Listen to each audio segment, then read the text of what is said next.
The adventures and exploits of pirates and buccaneers have long captured our imaginations.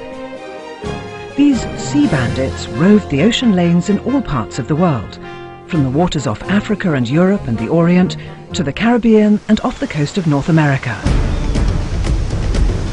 Since the middle 1500s, the North and South Carolina coasts have been popular stomping grounds and rendezvous points for many of the world's most notorious pirates and privateersmen. The names Stede Bonnet, Charles Vane, Henry Morgan, Calico Jack and Blackbeard all come to mind. During this period, Spanish treasure fleets and later merchant ships transported their valuable cargoes and their riches in gold, silver and jewels across the Atlantic. These ships became easy and unwitting prey for gangs of ruthless pirates, and fortunes were being made from the plunder of these vessels. Who were these scoundrels who terrorized the Carolina coast, sailing under the dreaded Black Flag? Most pirates started off as regular sailors. Usually they grew up in a city that had a waterfront, London, Charleston, Boston, New York, somewhere like that. They would sign on to work on a fishing ship or a merchant ship, or perhaps they would even join the Navy. But eventually something happened that would cause them to leave the legal life of a sailor and to become an outlaw. Maybe on the fishing boat they got bored, or perhaps while working on a merchant vessel they decided that they simply weren't making enough money, or maybe they were in the Navy and they broke one of the rules, and the punishment was that they were whipped and they swore they would get revenge. For all of those reasons and more, sailors became pirates.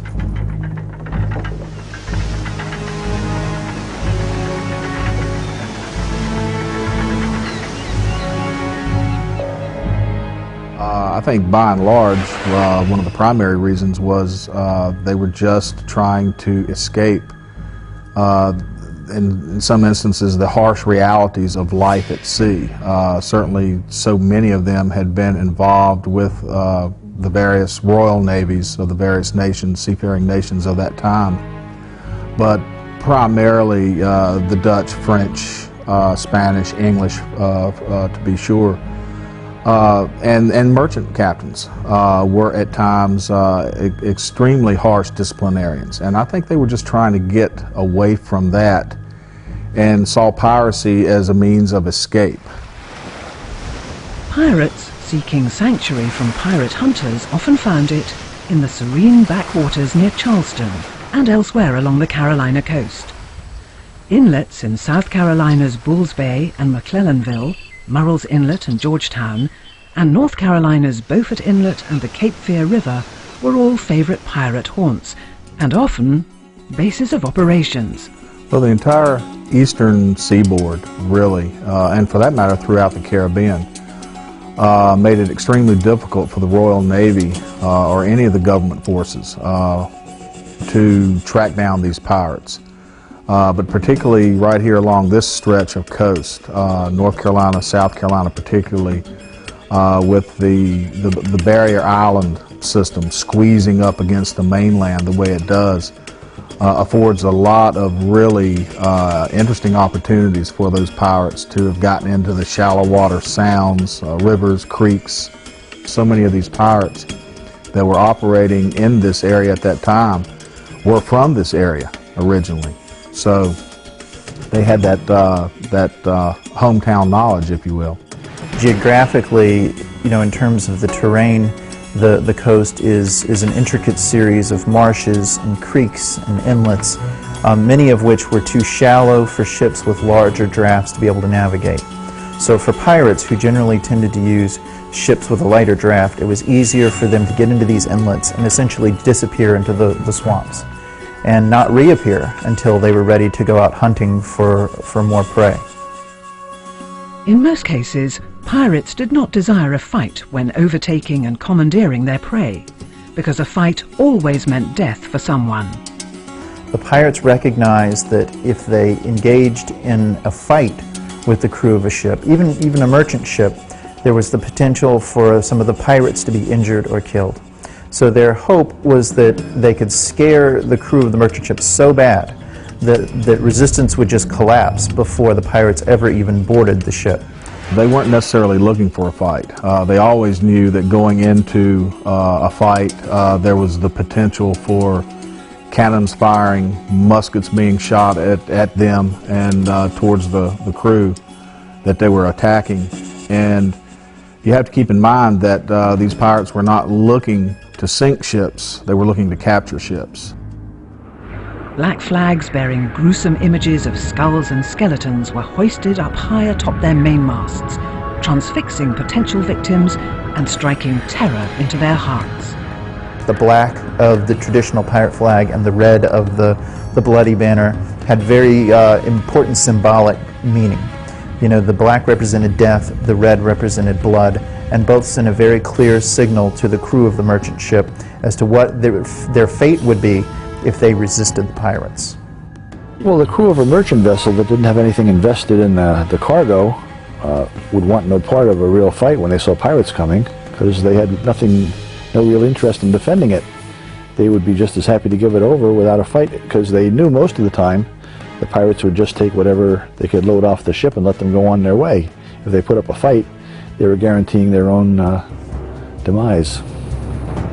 Rarely were innocent sailors on targeted ships willing to risk torture and death at the hands of bloodthirsty pirates just to save a merchant's cargo.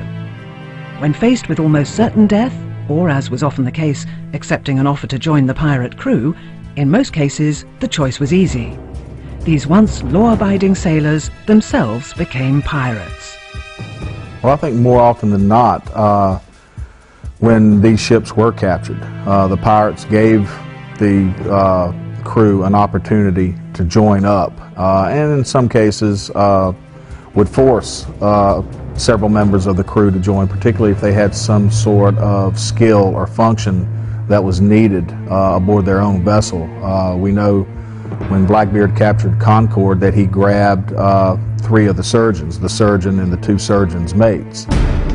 When pirates did engage in battle, it was vicious, and the outcome bloody, often leaving the ship's deck looking like a slaughterhouse. The pirates would attack with swords called cutlasses, which were swords that had very heavy blades. The cutlass was to a sword what a meat cleaver is to a knife. I mean, it was a weapon that was designed not for fencing, but for hacking and slashing and inflicting horrific wounds. When they actually boarded the ships, it got very messy because there wasn't any hand-to-hand combat that went on for very long. They simply tried to slaughter the crew of the ship. In an engagement, especially if you're facing Royal Navy sailors, in a battle, oftentimes if they can see the pirates approaching, they might spread sand on the deck of the ship in order to absorb the blood. Because in these types of hand-to-hand battles, and with the types of musketry and the cannons that would be used, if you get blood on the deck's going to get slippery, and that's going to make it even harder to defend. It's really kind of a gruesome thing to think about. But I mean, these ships engaged in the midst of a battle could really become charnel houses.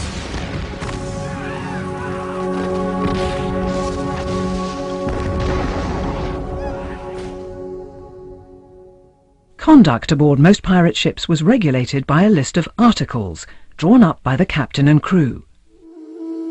This strict list of articles or laws was to be signed by each member of the crew before a voyage began. The pirate crew was governed by a very specific set of rules, and they were rules that were agreed upon before the pirate ship ever began its voyage. Those rules governed who would get how much of whatever treasure was captured, down to the specific amount that each person would be awarded. Those rules governed their conduct while on board the ship.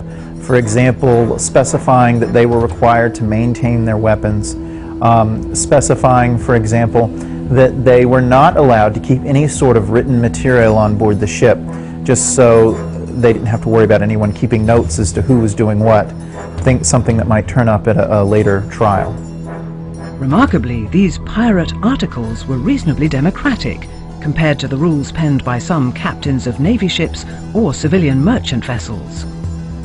Pirates were the first ones to do what would be called today workman's compensation. They were the first ones during that time that allowed for a person who was injured on the job, who lost an eye or a hand in an engagement, to be given a cash stipend for that damage, because reasonably he could not continue to be a pirate, would have to go ashore and would need that help. So he would be put ashore with an amount of money to help him get started. They elected their captains. You know, the captains were chosen by the crew of the ship and could be deselected at any time. If the captain made a decision that the crew didn't like, they could vote him out just as easily as they had voted him in and replace him with something else. And it's not uncommon to see pirate ships that will go through a number of different captains in a voyage. That's something that makes a pirate like Blackbeard a bit out of the ordinary, in that he exercised an inordinate amount of control over his crew, much more so than the normal pirate captain. For a crewman, breaking some of these rules could mean a severe flogging, mutilation, hanging, being shot, or perhaps being marooned on a remote island or sandbar with no hope of rescue.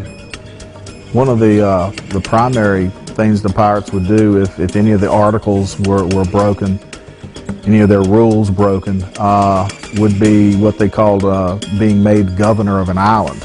In a lot of cases they would be marooned on these distant shores and basically left there with a pistol, possibly a canteen full of water, and with one shot, one lead ball. If they wanted to end it, they could.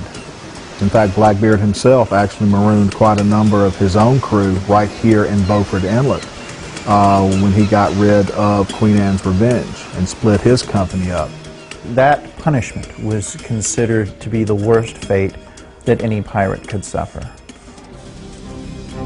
Blackbeard, perhaps more than any other pirate, cultivated and promoted a persona of fear and terror. One need only utter his name, Blackbeard. It sent shudders down an enemy's spine. He was the embodiment of evil. Some said the reincarnation of the devil himself. Blackbeard was one of the most infamous pirates of that period. They think his real name was Edward Teach, and he is believed to have been from Bristol, England. A very tall man for the time period, and a time when the average person was shorter than they are now. Blackbeard towered at somewhere over 6 feet tall. His nickname came from a beard which started at eyebrow level and went down to his belt, and that he supposedly tied up into braids. Well, Blackbeard was certainly a piratical phenomenon. He wasn't necessarily as successful as some other pirate captains. Bartholomew Roberts, for instance, known to have taken over 400 ships, but we pick up essentially a paper trail on him in the historical record in early 1717. So if you crunch those numbers, his death in November of 1718, we get about a year and a half where we can actually track the activities of Blackbeard as a pirate by name, where his name actually appears in the documentation. It could have been a little bit earlier, it probably was a little bit earlier, because when we picked that trail up, he was indeed already a ship captain, a pirate captain and commander. And so he was almost certainly sailing as a pirate earlier than that, and possibly even as a captain. In battle, it is, according to some stories, he would tie cannon fuses in his hair, slow-burning fuses, and light them so that his face would be surrounded in a halo of smoke and flame, making him appear almost demonic in the midst of battle, and terrifying sailors who were already a very superstitious group of people anyway. Blackbeard encouraged ferocious tales of his bloody exploits. These oftentimes bigger-than-life stories circulated wildly throughout North and South Carolina's port cities. Particularly in and around our coast, right here, North and South Carolina.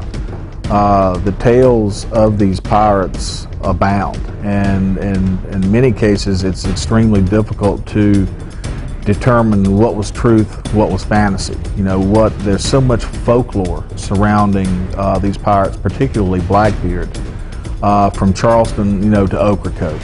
Even his own men felt that Blackbeard was sometimes the reincarnation of the devil on the ship with him.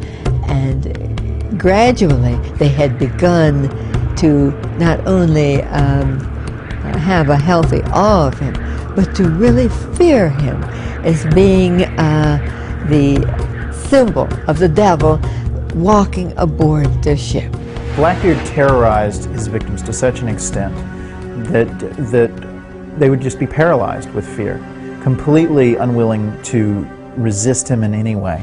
Blackbeard was so successful at psychological warfare that there's no documentation of him ever having had to kill anybody, which is amazing for a pirate. It meant that he could take ships without having to lose crewmen in the process. And in fact, his reputation was so pervasive that he might be able to recruit new pirates from amongst the crewmen of the ship that he was attacking.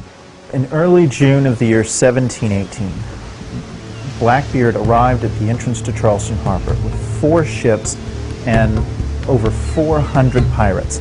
He sealed off the harbor for a week. No one could get in, no one could get out, and every ship that tried to enter or leave was captured. It was one of the largest pirate attacks to have ever occurred on the American coastline, and Charleston was the first American city to be blockaded by not just a pirate ship, but an entire pirate fleet. The ransom that he demanded was not for money, it was for medicine. There are some who speculate that there may have been an outbreak of syphilis on board the pirate ships, and that Blackbeard hoped to take on board a quantity of mercury that he could use to alleviate the symptoms. A pirate like Blackbeard didn't even have to fire a shot to take a ship. All he had to do was light his beard, you know, and generate some smoke to have the ship surrender right away. Blackbeard did do things on occasion to foster his own reputation. On one occasion he shot one of his own men through the kneecap, and when asked why he did it, he said that if I didn't kill one of you once in a while, you'd forget who I was.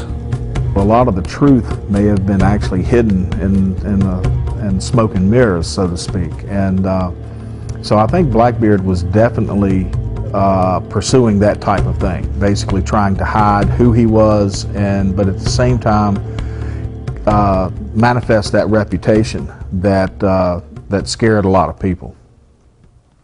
In 1717, Stede Bonnet, a wealthy and well-respected sugar plantation owner from the tiny West Indian island of Barbados, using his own resources, outfitted a sloop he christened Revenge.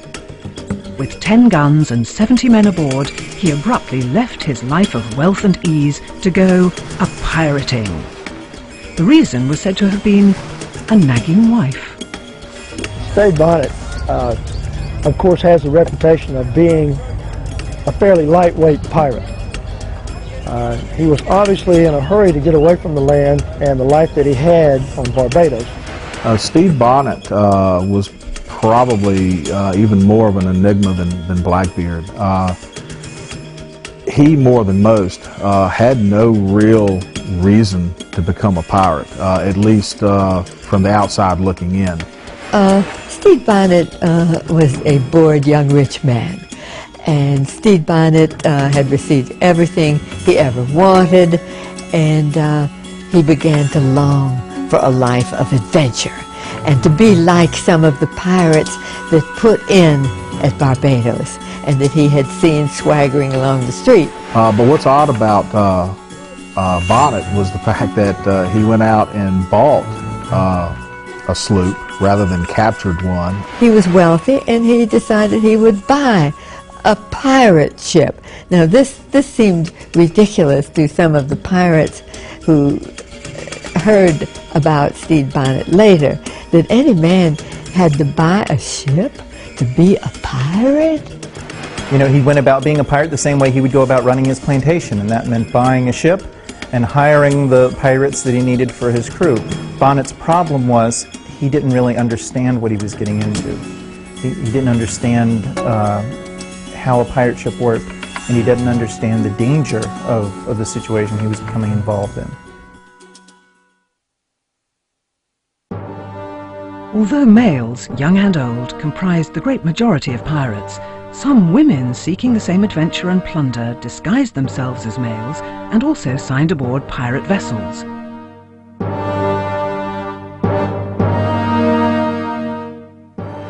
Anne Bonny and Mary Read were two of the best-known female pirates to have ever sailed the high seas. It was observed that both Anne Bonny and Mary Read, although of the fairer sex, were, in battle, just as vicious and bloodthirsty as any male pirate. You know, interestingly enough, in the historical record, the women, Anne Bonny and Mary Read, would dress as women at sea. The only time they would dress as men would be when they were actually in the process of attacking a ship. And it's interesting because when the witnesses, so the victims on those ships that these female pirates had attacked, when they would go to trial, when some of these pirates had been captured, and they would testify, they talked about how the being attacked by the male pirates on these ships was bad, but that the women, Anne Bonny and Mary Read, that they were crazy, and that they were almost homicidally insane. One story goes that Mary Read feared for the life of her new lover, who, because of a disagreement, had been called out to a duel by a burly pirate aboard Calico Jack Rackham's ship. Read, fearing her lover's life was in peril, took matters into her own hands by challenging this troublemaker to a duel herself, and she demanded immediate satisfaction. I demand we settle this at once. Aye, very well. Then settle it we will, Mr. Reed. She stepped in, essentially challenged this same guy to a duel before her boyfriend could become engaged in that activity. With pirate law being very clear on this matter, the combatants were rowed ashore. Pistols were discharged, and they both missed. With a clash of blades, the seasoned pirate was clearly the stronger of the two. Mary, being agile and cunning, paced herself and waited for her adversary to make a mistake. The moment came when the sturdy seaman lunged at Mary, his cutlass directed for the kill. Mary sidestepped. He stumbled and fell to the sand. The pirate turned quickly in an effort to recover. Mary seized this opportunity by ripping open her shirt. As he gaped in the disbelief that he was dueling with a woman, Mary swung once, nearly taking his head off, killing him instantly. As far as that incident is concerned with Mary Read, I'm at the mercy of the history books on that, like everyone else. It certainly would not be out of character. Mary Read had a reputation before she fell into the company of Anne Bonny or Jack Rackham as a very effective fighter, very useful with weapons. It certainly would not be a surprise if she were confident enough to, as it is reported, schedule a duel with her lover's opponent 2 hours previous to that scheduled duel and go ahead and dispatch the man early so that her lover would not have to face him. She would certainly have been capable of doing it. Mary Read knew that she was a better fighter than her lover. Evidently he wasn't too handy with weapons, and she was pretty confident of her skill and that she'd be able to best this other fella with both sword and pistol. And she did. For a time, piracy was tolerated, some would even say encouraged, based on the actions of many public officials in Carolina's port cities. Bargain prices were often paid by town merchants for ill-gotten gains, looted on the high seas and hauled in by pirate ships. Blackbeard's crew brazenly sauntered through the streets of Charleston, South Carolina and Bathtown, North Carolina. They brought in their specie, or hard coin, to spend at town shops and taverns. When the pirates entered Charleston or Bath, they were big spenders. This free flow of money, regardless of its origin, delighted the local proprietors who eagerly raked in the profits. To these tavern keepers and merchants, pirate gold and silver spent just as well, or maybe even better, than the next man's. For the local merchants, this was just a flow from a group of men.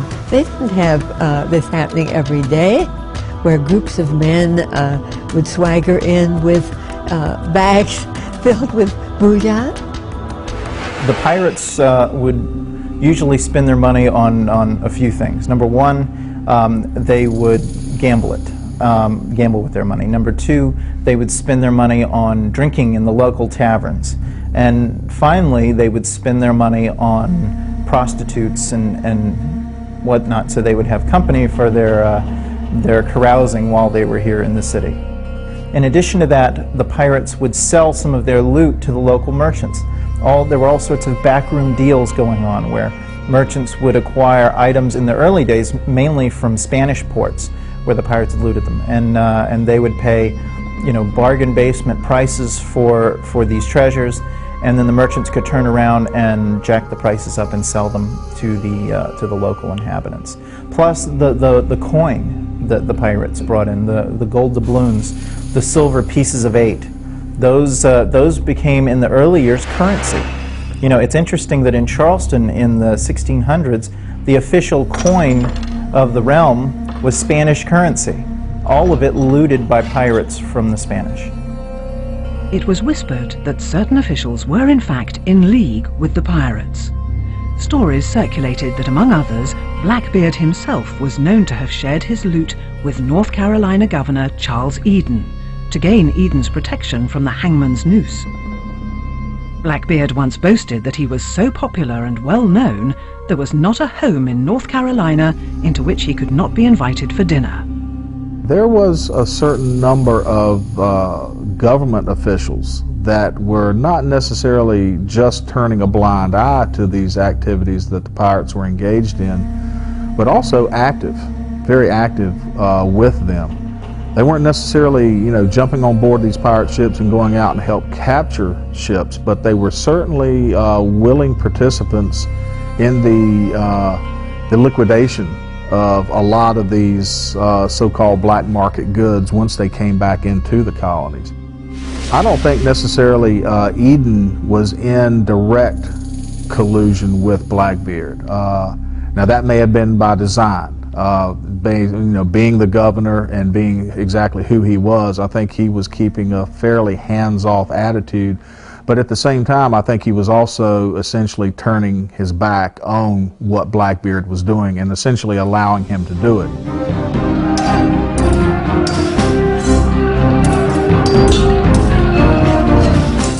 Eventually, piratical activity had grown to such an extent that it had become more than simply an annoyance to local officials in the Carolinas.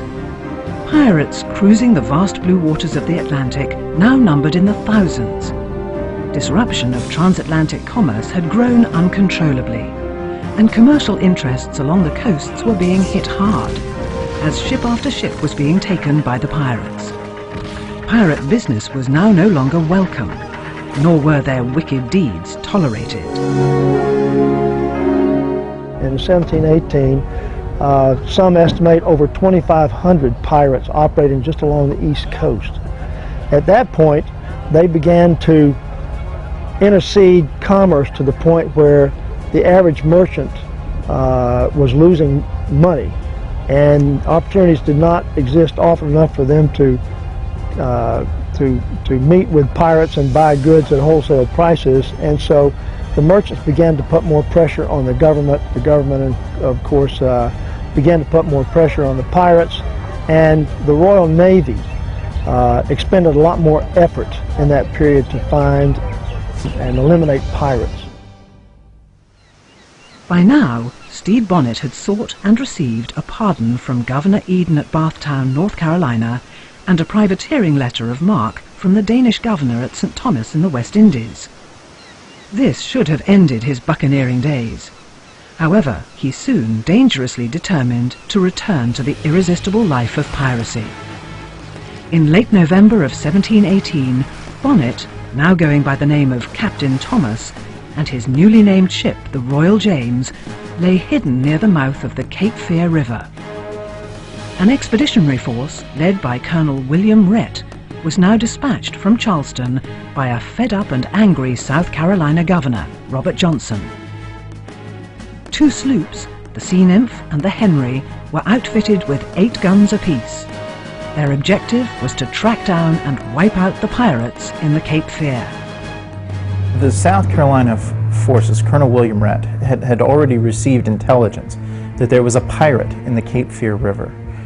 That pirate would ultimately prove to be the gentleman pirate Stede Bonnet. Bonnet had his ship as well as a couple of captured ships there in the Cape Fear River, and he was careening them, making sure to scrape the bottoms to remove barnacles and whatnot that would affect the seaworthiness of the vessels. Bonnet had just finished that process when Colonel Rhett's fleet arrives in the Cape Fear River. A 6-hour battle ensued. Both ships ran aground, and unfortunately for Rhett's crew and vessel, they were slanted over on one side, taking their guns out of play, whereas the pirates had run aground and listed over in an appropriate position to continue to fire at his crew. What eventually decided the fight was which ship, the Tide, lift off the sandbar first. It happened to be Colonel Rhett. The pirates are forced to surrender, and about a week later they're brought back here to Charleston. Upon capture by Colonel William Rhett on September the 27th, 1718, Stede Bonnet's men were taken to Charleston and held in the public watchhouse there. As a gentleman by birth, Bonnet himself was afforded the privilege of being placed in the custody of Charleston's town marshal, who allowed the pirate captain quarters in his own home. He was under house arrest because the Charlestonians considered that he was a gentleman. He had come from a good family. Bonnet had been imprisoned in the sheriff's house, a sheriff by the name of Nathaniel Partridge. But 3 days before the trial of the pirates was supposed to begin, Bonnet disappeared. According to the story, he and David Harriet, a man who Bonnet had actually captured in the past and had joined with the pirates, they supposedly escaped the sheriff's house by dressing up. The David Harriet dressed up in a set of the sheriff's best clothes, and the gentleman pirate Stede Bonnet dressed up in a set of the sheriff's wife's best clothes. And they slipped out of the house completely, and out of the city completely unnoticed, like a couple going out on a late night stroll. It was the next day before anybody outside the house realized what had happened, but by then it was too late. The gentleman pirate had escaped. And they made their way to Sullivan's Island. And Rhett was sent back out to recapture Bonnet, which in fact he did. During that engagement, Harriet was killed, unfortunately, or he may have been able to provide us with even more information about some of the pirate activities. But Bonnet was indeed recaptured, brought back into Charleston. When he was retrieved, he was treated no longer with any special sort of courtesy, but he was jailed. As Stede Bonnet's troubles mounted in Charleston, Virginia's governor, Alexander Spotswood, at his own expense, sent out a secret expedition under Captain Ellis Brand on November the 17th, 1718. Brand commanded a British warship called Lyme. Royal Navy Lieutenant Robert Maynard was given command of Pearl, the larger of the two well-armed sloops. Their mission? To sail to the North Carolina coast and to capture or to kill Blackbeard.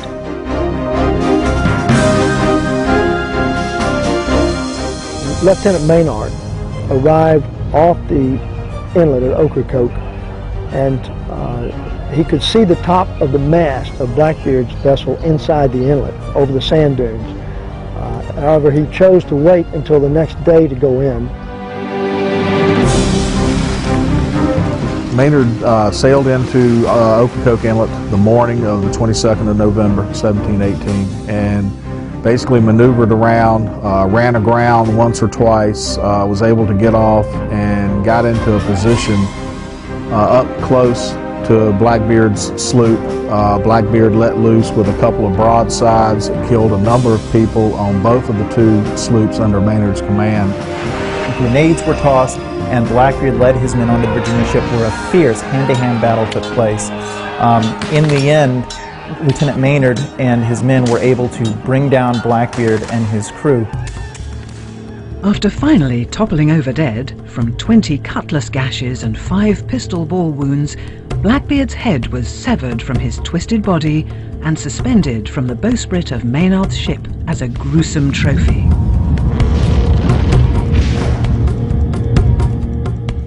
Maynard was also not uninfluenced by the prize money for Blackbeard, because of course there was a considerable price upon his head. And I think we know that the term upon his head, we're already aware of what they did in that period of history. If they captured a criminal, they weren't trying to be cruel, but it was always necessary to behead him. And that wasn't because they were mean, but they had no cameras there. And so with no cameras, they had to have a positive form of identification before they would pay a large sum of money as a reward. Legend holds that upon being tossed into the ocean, Blackbeard's headless body swam around Maynard's ship several times before disappearing into the depths.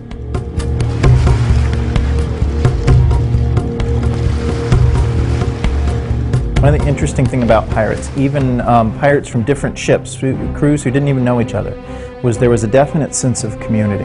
And it was common that pirates would seek revenge against a governor or a city if that governor or that city had been instrumental in harming another pirate. Blackbeard was known himself to burn ships from cities that had hanged pirates. And so now that Governor Spotswood of Virginia had been responsible for killing Blackbeard, the governor had to worry that if he ever left shore, if he ever headed out to sea and were captured by pirates, that they might torture or kill him in revenge for what he had done to Blackbeard. In Charleston, Stede Bonnet, the gentleman pirate, stood in disbelief as his sentence was read by Judge Nicholas Trott. His pleas for mercy had fallen upon deaf ears. His fate would be to dance the hempen jig, a pirate's term for being hanged by the neck until dead. It was the tradition in those days that pirates should always be punished close to the water, which of course was where they committed their crimes. And it was also the tradition that pirates should always be hanged. On December 10th, 1718, 1 month after 29 of his men had been hanged at Charleston's White Point, Stede Bonnet was paraded to the same spot and met with the same fate.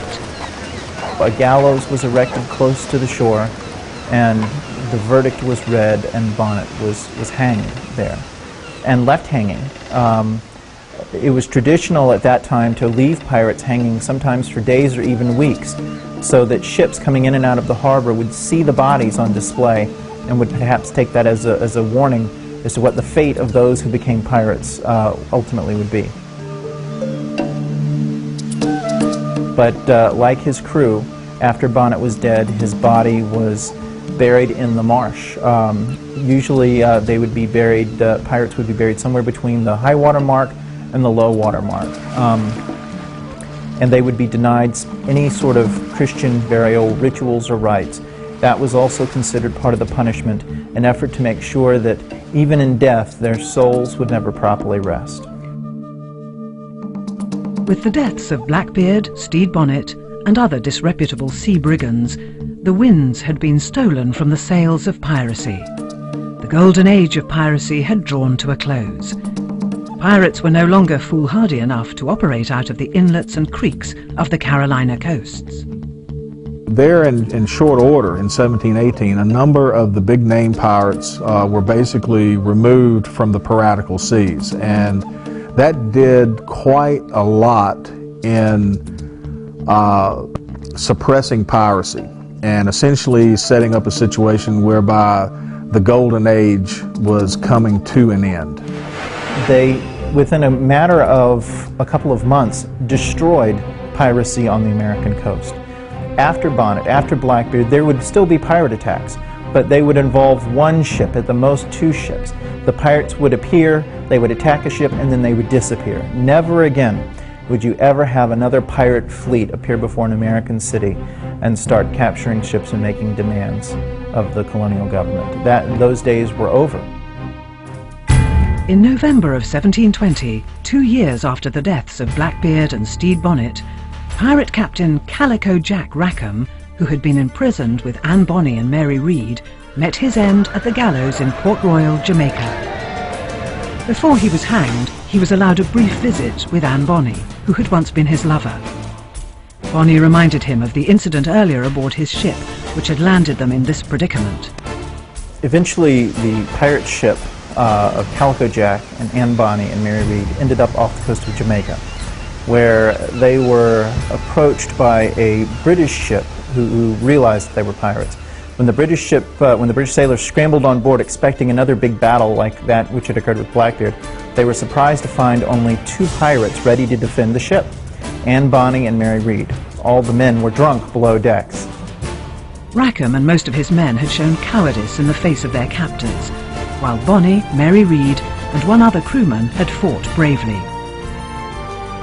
The only words she could offer Rackham at this moment before his execution were, "I am sorry to see you here, but if you had fought like a man, you need not be hanged like a dog." Both Anne Bonny and Mary Read, being discovered pregnant, escaped the gallows. But Mary died while still in prison and lies buried in Port Royal. The story of Anne Bonny ends here. What became of her after being held in Jamaica is not known, although it is certain she was never executed. Bonny possibly ended up in South Carolina. There's one contention that says she may have ended up actually in Virginia. But again, Mary Read appears not to have survived, long afterwards.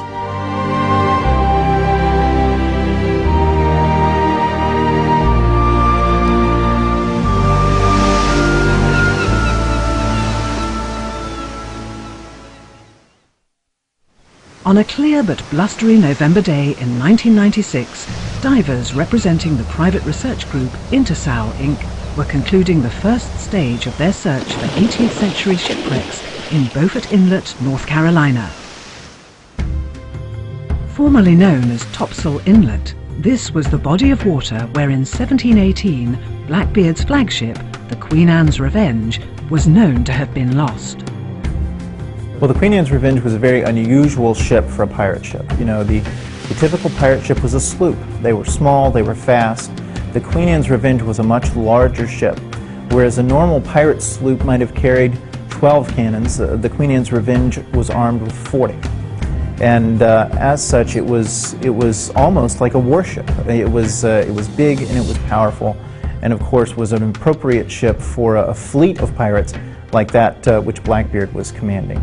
But ultimately, Blackbeard, after he left Charleston, knew that the things that had made the Queen Anne's Revenge such a powerful ship also made it far too conspicuous in the aftermath of a massive pirate campaign like that which he led against Charleston, and so he knew that he had to get rid of the ship. And so it was shortly after Blackbeard and his pirates left Charleston that he sank the Queen Anne's Revenge near what is today Beaufort, North Carolina. The search for Blackbeard's shipwrecks here in North Carolina, here off Beaufort Inlet, North Carolina, began back when I was a graduate student at East Carolina University. I was hired by the university to be a graduate assistant on a shipwreck project. We were going to come out here to Beaufort, Cape Lookout area and look for shipwrecks, and it just made sense to me to actually do my proposal on Blackbeard, and did a little research, found out that he had left a couple of shipwrecks here, including his flagship Queen Anne's Revenge. And interestingly enough, nobody was really interested in, once we got out here, and looking for these shipwrecks. It was almost like Blackbeard was more legend than fact. And but the historical documentation is there. He was indeed a real pirate. He did indeed leave a shipwreck out here off of North Carolina. After only 11 days, while investigating the old 18th century entrance to the inlet, divers reeled in excitement as ballast stones suddenly appeared.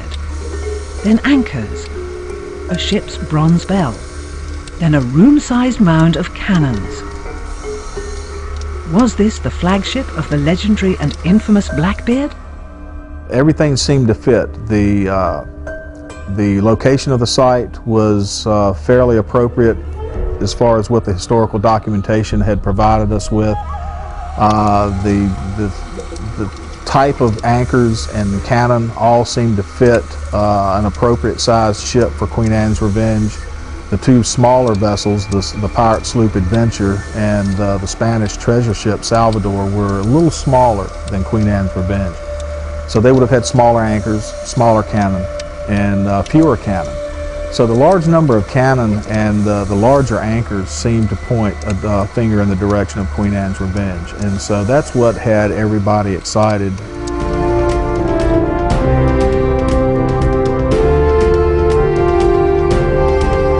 Then once we came out with the archaeological crew and started to look closer at the site and recover material, it all started dating. The material itself started dating to the early 18th century, which really kind of put us in the ballpark fairly quickly as to what this ship represented.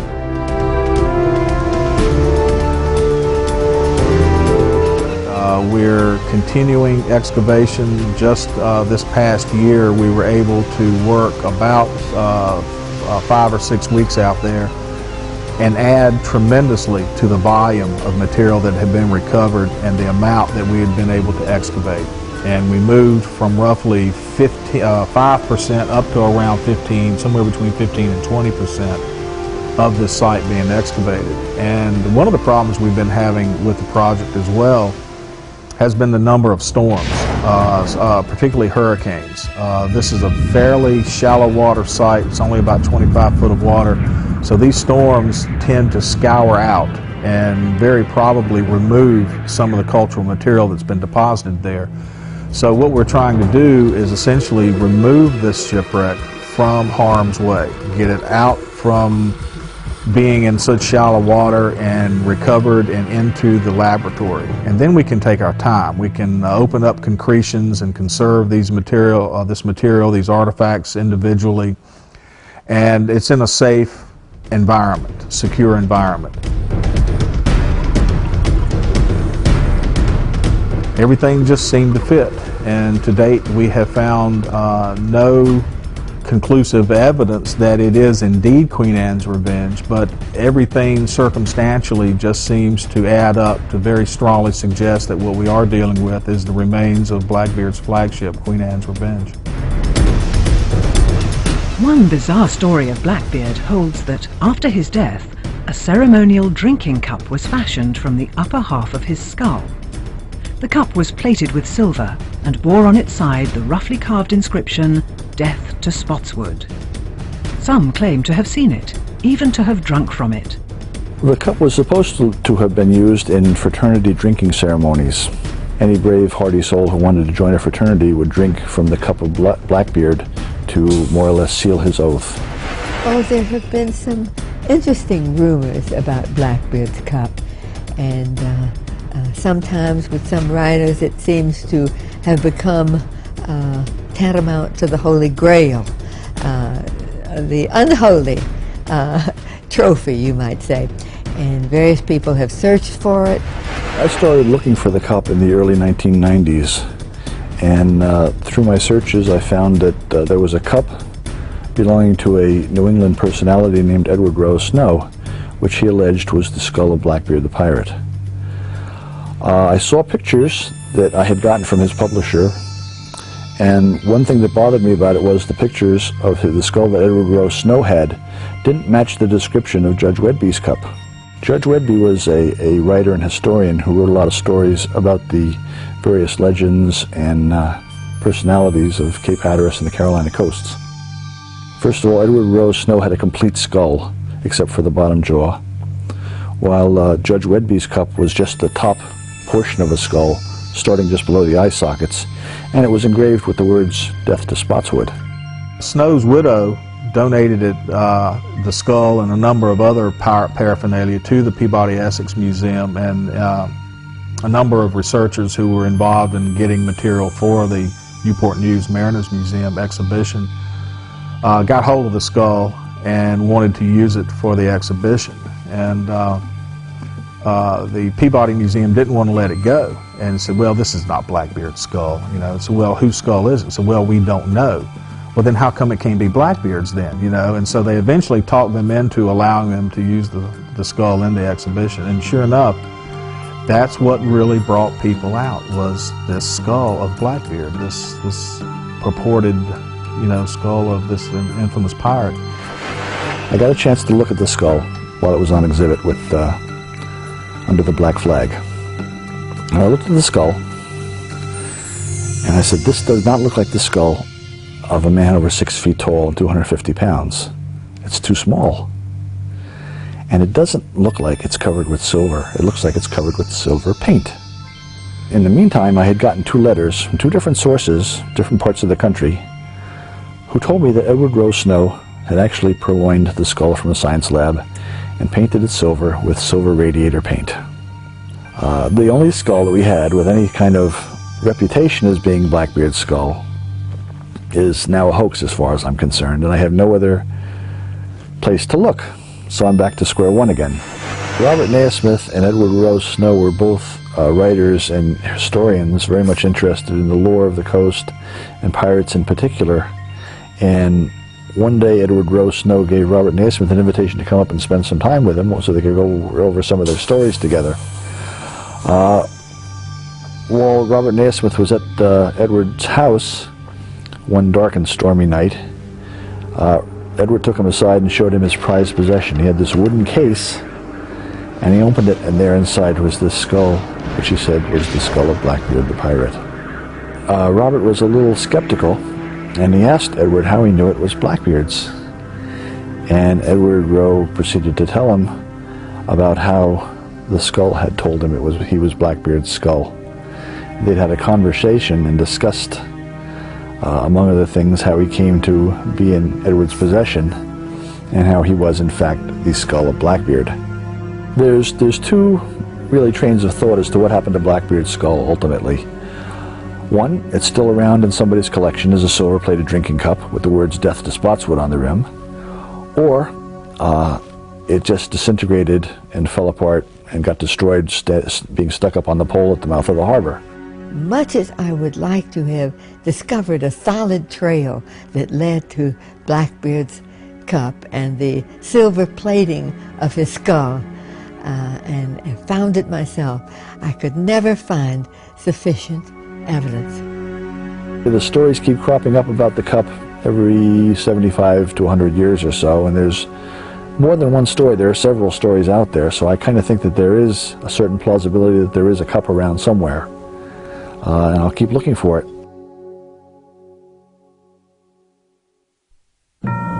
Although pirates like Blackbeard and Stede Bonnet, Anne Bonny and Mary Read sailed the oceans nearly 300 years ago, their legends have continued to grow. Their exploits and adventures on the high seas still fascinate us and capture our imaginations, perhaps more so now than ever before. Whenever they took a prize and sold it ashore and had money, they spent that money as joyously and as quickly as they could. So the reputation for having lots of fun, drinking as much as they liked, partying as much as they liked, womanizing as much as they liked, is attractive to many people, having that attitude. And so I think the attraction for pirates these days, like it always has been, is based on the attitude that a pirate would have. A lot more than his weapons or his clothes or his history or anything else. It is the attitude of a pirate that's attractive still today. The glamour for most of us with a life of piracy is the freedom that it implies. I think strong characters live on, whether they were wicked people or whether they were outstandingly good people. If they had a character that was colorful, I think they live on through the years of history. One of the interesting things about pirates is that they're such larger-than-life characters. They, someone like Blackbeard really kind of just explodes out of the pages of history. The stories of what these pirates go through, they're basically just old-fashioned adventure stories. I mean, granted, some of the realities of piracy are not quite, are much harsher, much more violent, much grittier than we would normally expect. There's an element of heroism to it. It's one of those few moments in history where the good guys and the bad guys square off, and it's last man standing. There's no negotiation, there's no surrender. It's a fight to the end, and I think that that's something that we can't help but find fascinating.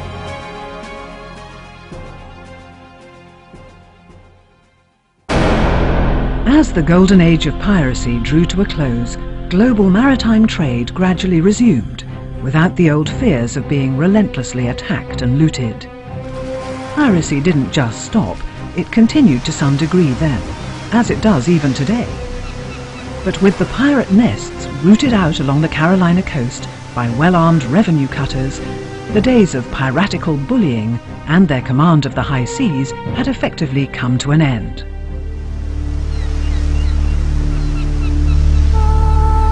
These bold and colourful but ruthless pirate captains and their crews now belong to a vanished age.